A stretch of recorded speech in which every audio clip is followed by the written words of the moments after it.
हिमाचल प्रदेश के लोक निर्माण विभाग मंत्री विक्रमादित्य सिंह आखिर लाइन पे आ ही गए। जो ये कहते नहीं थके कि मंडी और कुल्लू के जो ब्यास बेसिन पे स्थित क्रशर हैं वही आपदा का कारण बने। हम उन्हें हकीकत बता रहे थे कि हम ये बार बार कह रहे थे कि ये कारण नहीं है, लेकिन मात्र 2 महीने में ही आप 180 डिग्री के कोण पे घूम गए। उल्टा एकदम आप अपने बयानों के बिल्कुल विपरीत चले गए। और ये क्या आपको ये मालूम है कि आपने जो ये स्टेटमेंट दी थी उसके कारण मंडी, कुल्लू, हमीरपुर और कांगड़ा में विकास के ऊपर कितना फर्क पड़ा है?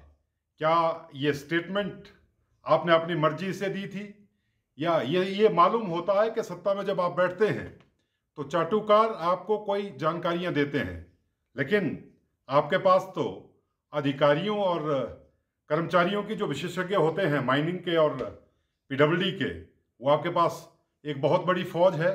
लेकिन अच्छा होता कि आप उस पर होमवर्क कर लेते। राजा वीरभद्र सिंह जी इस प्रदेश के मुख्यमंत्री थे, वो जनता की नब्ज की जानकारी भी रखते थे और धरातल की समझ, उनको गहरी धरातल की समझ थी, उस आधार पे वो निर्णय देते थे और लोकप्रिय थे।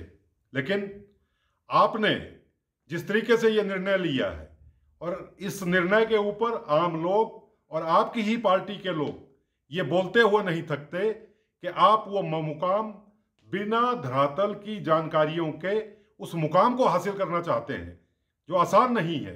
और ये सोचनीय विषय है कि हिमाचल प्रदेश में जितना विकास के नाम पे आपने लंगड़ी मारी है, विकास को जितना पंगु आपने किया है, इसके कारण से रोड का काम बिल्कुल बंद हुआ है।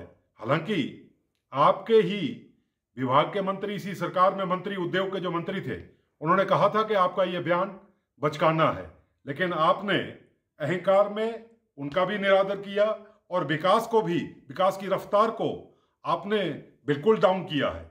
और अब आपको ये याद आई है कि हिमाचल प्रदेश में क्रशर के बंद होने से लोक निर्माण के कार्यों पे असर पड़ा है।